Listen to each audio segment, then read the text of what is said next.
mootummaan kee zalaalamee Jibuutii mootummaan kee zalaalamee Sagalee ustaaz maaf addaan kutteettanii warraartanii gadhiifama booda bal'inaan isiniif gadhiisa paartiidhaan jechuudha kun paartii jalqabaati guyyaa har'aa magaalaa Didoo Sheekii bulchiinsa aanaa Didootti sagantaa muhaadara guddaa ijaarsa masjida Bilaal keessa oollee uummanni dhiiraa dubartiin cabee yaa'ee haala kanaan keessummaa isaa simatee jira. Sagantaa miidhagaa irratti namoota baay'ee argamaniiru isaan keessaa munashinni keenya Ismaa'eel Abbaa Milkii kunuunsu Eeb Shamsuu Bilisa Kaamil Shamsuu isaan kun Dr. Muhammad Salii Haji Biyyaa namoota baay'ee isaan keessaa kaappiteen keenya Ustaaz Sufiyaan isaan kun immoo majlisa keenya Ustaaz Gaalii Muktaarii kuno Dr. keenya Muftii Afrikaa Dr. Jeelaan namoota baay'ee kuno majlisa federaalaa laas dhufaniiru kabajamoo Ustaaz Jabal argamanii jiru maashaallah kana malees namni kun immoo nama guddaa abbaa qabeenyaati seenaa isaanii booda isinitti himaa kun immoo Ustaaz keenya Ustaaz Haydar namoota baay'ee jaallannoo kuno isaan kun qaalii keenya Ustaaz Ibsaa Hasanii namoota bebbeekamoo baay'ee bakka garaagaraarraa argaman hundi isaanii sagantaa bareedaa kan irratti argamaniiru injiinar Gaalii abbaa tamaam laaloo maashaallah bulchaan bulchiinsaa aanaa Didoo saganticha irratti argamanii jiru sagantichi kun baay'ee miidhagaa fi baay'ee hawwataa ture. Partii itti aanu partii lammaffaa irratti immoo waan ture hunda zingaa hordofaa. Kabajamoo pirezidaantii majlisa Oromiyaa Ustaaz keenya kabajamaaf jaallatamaa Ustaaz Gaalii Muktaar ergaa isaanii dhaggeeffadha. Ummata al-Islaam salaamu alaykum wa rahmatullahi wa barakaatuh. Wa alaykum salaam wa rahmatullahi wa barakaatuh. Way gabaa sheekii durii way Gaalii durii utuu amma deebitee siin jennan. jirtu Dr. Jeelaan Khadir kabajamoo Sheikh Hamid Musa kabajamoo Ustaaz Haydar Khadir akkasuma Dr. Muhammad Salih walumaa galatti warra federaalaa jechuu koodha Haji Abdul Qadir abbaa qabeenyaa saanoo keenya Abdurrahman Ustaaz Shu'eeb Shamsuu warra hunda galeessa Oromiyaa fi Ethiopia fi Finfinnee jechuu koodha. Takbiir! Kabajamtoota ustaazota asitti argamtan Ustaaz Ibsaa Hasan artistoota Islaamaa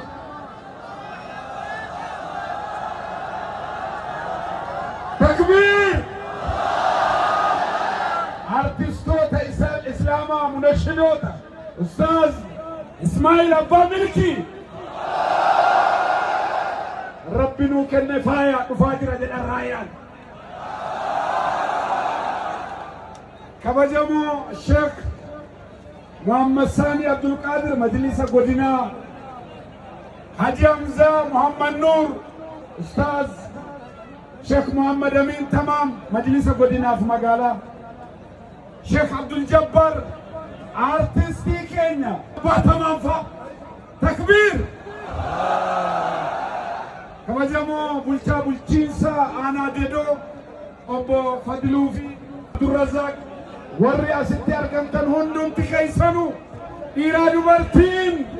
بقى جراتن بقى ولا قرّي بقى والبران ترّي الرديبيون السلام عليكم ورحمة الله وبركاته فيديو كينيا مقالا شيكي كتا صدفات مو جالتماف كبجما كينيا أبا سغلي كيلولي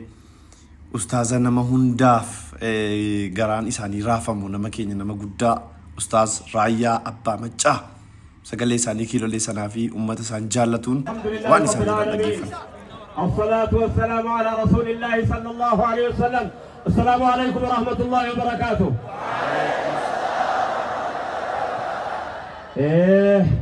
قرآن ربي تياسان أساجالو قرآن بيتي قرآن قراجالو نمجا قلبي تنغفق سلالو نملي كان بري قردم واللالو وان خلق مبك يو قرآن لالو خليفة أرضي تيس دنيا دالو كان جد إلهي دكان كالك مالو كان ربي أجالو الرب ريفتو لا نسري دالو بالكسي قرآن ربي تياسانا ساتالو قرآن تي قرآن قراجالو نمجا قلبيتي قفق سلالو نملك نبري قردم واللالو وان خلق من بكايو قرآن لالو خليفة أرضيتي سدنيا دالو كان جد إلهي دفن كلك مالو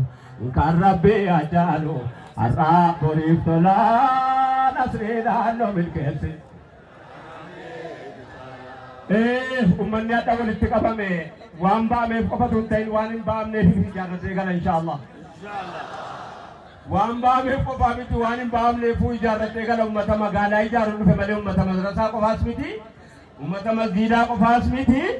وان يول اتقابمي توتا بريدا تقوال اتنفي ورغن نالي تركام فتن نفي الفاتا غلطوما وري لغوامي تركام فتن نفتن وري واشن تركام فتن نفتن أمني لغا غما غمنا بقول التلفتني نفيتي كيسا كلا تكبيرانا الناس بدا ورنو في هذه هنديو الله أكبر الله أكبر نفيتي كينيا نفيتي ملك رب نفتاسسو نفيتي كينيا نفيتي اتي ملكوفني اتي جارني أسي واقمنا جن رب نفتاسسو asii waaqamna keessa waa buufanne miti asii waaqamna jechuuf dhufne asii waaqamna jechuus dhufne as waa kaayyate jechuus dhufne namni asii waaqabuu miti nama as waa kaayyatu faan dhufe achii waaqamna jechuus dhufne jedhee hadha maqaan keenya ola ka'u ijoollee maqaa ol nu kaaftanii maqaa keessa rabbiin ola taasisu warra bakka dhaqaa jiramuu ga'uudhaaf bu'uura kaayyata rabbiin nu taasisu egaa مقالان ميت متالانيس ولينغلا الله أكبر الله أكبر تكبير نوري إرغانو فدبنسانو وادانو فسينا مجتنو قفتة كيسانو كاسا سلام عليكم أمني دادو أقام جرتو فيادا Nagaan alhamdulillah ganama sila dakuma wajini madarasati jara majennam bane dumne ila tukuma kote achi keessa jirtila saawa itti deerutti jennani abbaan tamamimo ani masjida ijaarrisuudhaafis yoo sheekii ta'uu baadhillee amantaa koo hinuman jaalladha kan hojiin koo irra caalaan koo meetiidha aadaa irratti hojjedha ammoo itti galli koo aafiraa gatii ta'eefi amantaa koo dagachuun qabu akkana moo akkamii Allahu akbar jedhaa sakkeera amallaa koo qabu akkana umurii keessa na dheeresse abbaan tamaan immoo yeta abbaatu namni bebbaa tamaamiin ijeessa seeti birrii 50 kenneera maaliin tuffattani moo yoo nelle miidiyaa irratti miliyoona 2-3 walitti qabuun an danda'a beekaa haati kumaa kootiis achi keessaa waan niyyattu qabdi abdii wajjini birrii miliyoona 5 walitti qabuudha waadaa isin kan galu Assalamu alaikum jarri jedhee jirtu abbaan tamaamis waadaa galaniiru anis qarshii 50 ofii keenya 50 abbaan tamaan waadaa seenneerraa waadaa qofa osoo hin taane viidiyoo isaammoo waraabamus laayiviidhaanis ta'u viidiyoo biraas hojjennee qarshii miliyoona 2 hanga miliyoona 5 walitti isinii qabna inshaallah Rabbi nu gargaaru sanaa olis walitti qabuu dandeenya miliyoona 2 hanga 5 masgiida sagantaa banniisa muhaadaraa masjida bilaa irratti waadaa galleerraa Rabbi nu milkeessa Rabbi nu milkeessa salaamu alaikum wa rahmatullahi wa barakatuh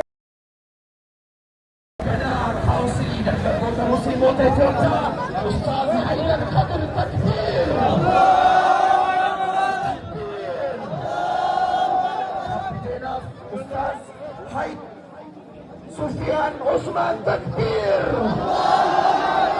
takbiran itu sumada sedih takbir la ilaha illallah takbir Allahu akbar Bismillahirrahmanirrahim Alhamdulillahilladzi la awwala li wujudihi wa la akhira li wujudihi والصلاة والسلام على المبعوث بشرائعه وحدوده وعلى آله وأزواجه وجنوده وبعد. أمتك بجمع أمة سينا أمة أكبية كانت اللي سينا وقوت إبات مالك أبو مسلموت أمة وقيامتي موتماوان إسلاما صدوني توقو خلفاء الراشدين الراقبها أبا جفارك للتائب سينا متاع قبل العزيز. السلام عليكم ورحمة الله وبركاته.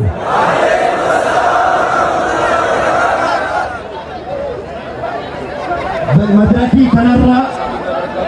إركان ججبان هاسوفي منادور النام إجارو كدلوت أرآتي دلوت دبيتوف ولدي فقو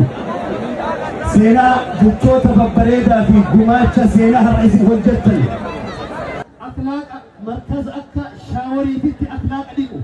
بر أما أخلاق ركني درجة جيسي ميقاتني قرعيب بآجر وقاتك جيستي أوروبيالي مكعدداتي لما كوما شنتما كوما ترباتما فأتو قرآنا إبفم يروح أتقرو إبفمو قفانتي وجيب ريدو دلقوتم هركاتي قاتي مركزة إجولي قرآن حفظ ديك أفق وما نوفتمتي إجولي مسؤولي يما اتقافة مما أمتا اتقافة مما سينا وفت فلتي بيا في اللي سينا في اللي وان بريدو لفكيت تقومش ربنا هتاسسو بماچا بيا هرآه الجتن ربي نسير الله جلت الفاتحة قلتوما والسلام عليكم ورحمة الله وبركاته. وعليكم السلام ورحمة الله وبركاته. واي حجي قنباتي مو واي مسجد جارات لما نور الجنة حجيني سركان إسلاماتي حجيني سكن مبالي نبني أبينيا ربي نو كني دندتي نو كني فيانو كني من ربي دايني دابچو ربي كان وفق هيرير رتنوف بريسي ربي نو فانيل كيسو قلمان نو هاقهو هندي كينياو كعبا ربي جلت ربي ولو أغرسيس أومي شيء علمي إسلامات أومي شا بروسة دين الإسلامي كان أخلاقني كيسا مدودة كان علمي كيسا مدودة كان حلمي كيسا مدودة كان رزقين كيسا مدودة مسجدني زمن رسول الله صلى الله عليه وسلم بكا كوليجي برونسي واهم دائر رافورة مودا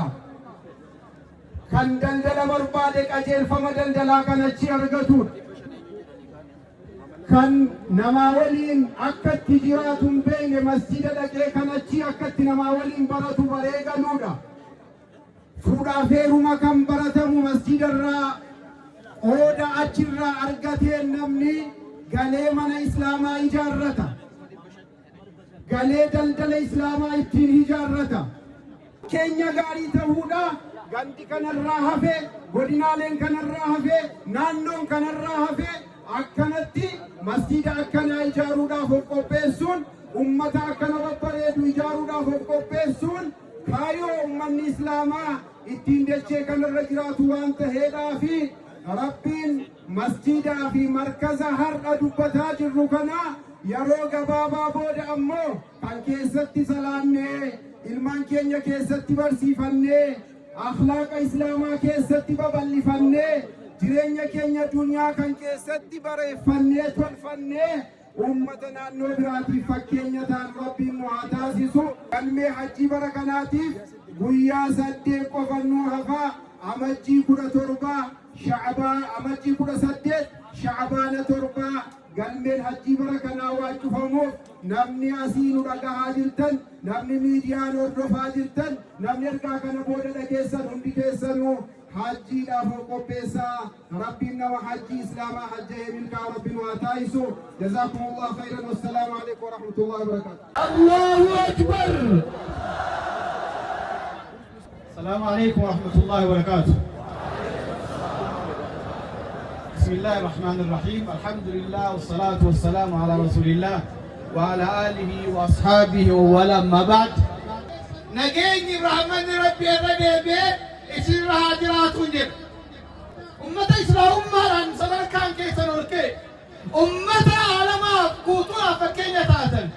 ummata abbaaf akaakayyuudhaan diinii kanaan tumsitanii diinii kanaan bareeddanii bareechitan yaa ummata gootaa ummata alimotaa dachaan keessaniif samiin keessan kan bareedu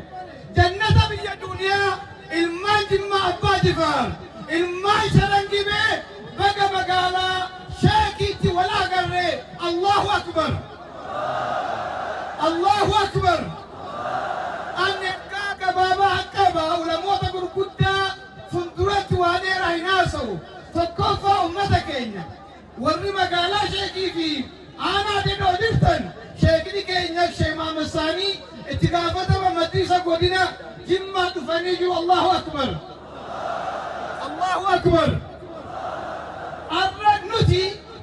ilmaan keessan obboloowwan keessan warra Finfinnee waliin keessaayyuu ijoollee keenya ijoollee Baalee ilmaan Waaqoo guutuu kan takkaa nu biraa afarii hin beekne kan yeroo hunda waliin jirru saahibootaa fi miillan qabsoo arra kunoo dhufanii isinii waliin jiru dhimma dedootii fi dhimma sheek Allahu Akbar Allahu Akbar dhimma keessan Finfinnee irratti teenyee obboloowwan keessan gurguddoon sheekni keessan Sheek Awwal Abbaabor obboleessi keessan Ustaaz Xaalib Finfinnee dhufanii koree waliin kunoo nuti sagantaa qabna masjida rabbii ijaaru jirra markaza ijaaru jirra maal wayyaa maal nu gootu nutti hirmaadha nutti bilbidhaa nuuf hirmaadha akkasumas immoo mee mari'adhaa gumaa Allahu Akbar Allahu Akbar maqaa keessaniin maqaa ummata kanaatiin walgahii magaalaa Finfinnee akkasumas hoteela Sharaatanitti alhamdulillahi rabbil aalamiin beekaa yaa ummata keenya mataa wal qabadhaa ol jalaa biyyi keenya abbaa biyyaa rabbi nu godheera maali yaadattan waggaa 15 dura asitti sagantaa akkamitti qopheessaa turre واذكروا إذ أنتم قليل مستضعفون في الأرض تخافون أن يتخطفكم الناس فآواكم وأيدكم بنصره ورزقكم من الطيبات لعلكم تشكرون الله أكبر ربي ركنا كيسا نبات مهم بافني قلبما ما كيسا نبات مهم بافني قلنو كيسا نبات مهم بافني بنسمات نفل مهم فيني فارون قلنك ربي ركوصنا كيسا نبات إفت نبات فارون كربيتي الحمد لله رب العالمين كناف نعمة قد بربادا وبلوان كيسا المادة مورا قرشي ميلينا كناني نقول إثني فينين في المادة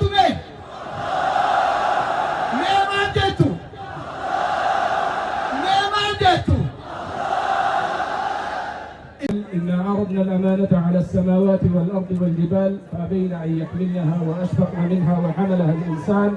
إنه كان ظلوما جهولا أمانة نتكلي أمانة كان نتفلته أمانة كان إن شاء الله هم ربي فلي ربي بكان إن شاء الله أني يا جبابا كفن كبا ويا مراسة درا هوتيل شراتنيت وندي كينيا والجنة كرشي تكوسي كرشي قدومتي عنك مليون كلني ولتي سامنته ما شاء الله ويا رامو هو أسلوبه كرشي مليون كلني سن بيا يولا فاباس ملي مسجد أكن جارين عقل ماريف جنان إدوم مسجد تجارة مفدم كون إدوم مرتسات مكبا كناف عنك سما نملما أك أسنابان بربادا بولشا نانو كنا كنتيبا مقالا كنا اتقافتما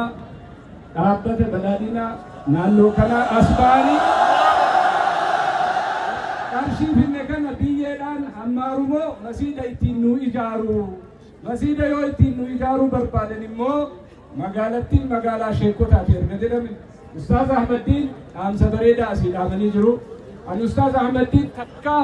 إسا كل فوسين نركنه إسا بوهو سندقيني تكا بياتوكو guyyaa ammoo waattu keessaan dhagaame waan ta'eef qarshii miliyoona 10 miti dhibbas ni finna. Masjidni asitti ijaaramu mul'atu, masjidni qilee kanarratti ijaaramu mul'atu, ijoolleen nu jalaa cabuu dandeetti. Gaarri kun illee nuun hin malu. Magaalaan teenna magaalaa sheekiiti, magaalaa ulamaati. Dirree qulqulluu nu haa kennan.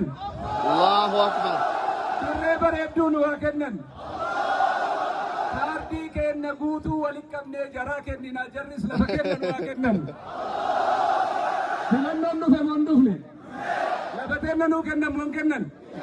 Kaardii kennan kennina moo hin kenninu? Hin kennina. Walii haa gallu Ustaaz Gaalid dabarsa. warahmatullahi wabarakatuh. Ummata aanaa Bedoo magaalaa Sheekii, assalamu alaikum warahmatullahi wabarakatuh. Magaalaan keessan magaalaa Sheekii jedhamti. Sheekonni akkana dhiibbaa uumanii diinii barsiisuudhaan magaa ofii itti godhanii magaalaan guutuun maqaa nama tokkoon waamamuuni ulamoonni sheekonni warri da'waarra jiru dhiibbaa akkam uumuu danda'anii kan jedhu kana warra kaleessa islaamummaa babal'isuu keessatti magaalaan kun magaalaa sheekii jedhamtu kan akka maqaatti moggaasan godhanii Sheekh Khadir Sayyoo Rabbi rahmataa godhuuf kaleessa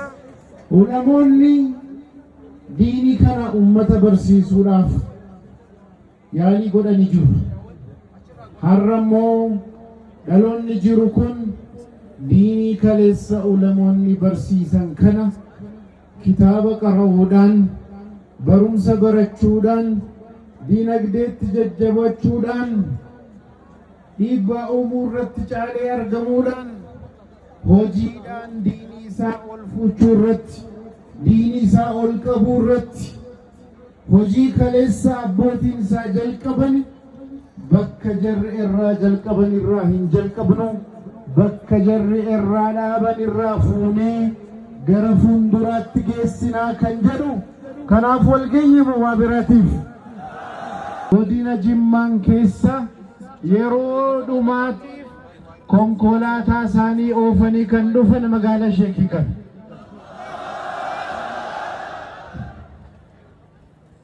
Rabbi rahmataa godhuu fi obboleessa isaanii as dhufe yeroo dhumaatiif dhufte achiin booda isaan sireerraa utuu hin ka'in gara akhiraa deeman. Magaalaan Sheekii kaleessa konkolaataadhaan Abbaan Jifaaritti oofanii Abbaan Jifaar konkolaataan lama qaban turanii Martireezaa 12,000 biyya Jarmanii irraa konkolaataa bitatan oofanii as dhufan. Akkasumas magaalaan kun godina Jimmaan keessatti ergasii beekamti. Sheekii jedhamte ijoollummaadhaan yeroo sadarkaa tokkoffaa barumsa barannoo haayiskuulii Jimmaatti gaaffiif deebii wayii ture. Gaaffiif deebii sana irratti magaalaan guddittii Dedoo Maallii jedhamanii ijoolleen haayiskuulii gaafataman. Achumaan namoonni tokko tokko gaafa wallaalanu magaalaan guddittii Dedoo Sheekiidha jedhame. Ani yeroo duraatiif yeroo sanan nagahe yeroon elementarii ture. Akkana dhageessanii magaalaan keessan magaalaa kanatti Sheekii jedhamee moggaafamuu gochuu keessatti kaleessa sheekonni hojii waan hojjetaniidhaaf. Irratti waan gaarii hawwuun bareedaadha. Kan akhira waan gaaffii keessa seenu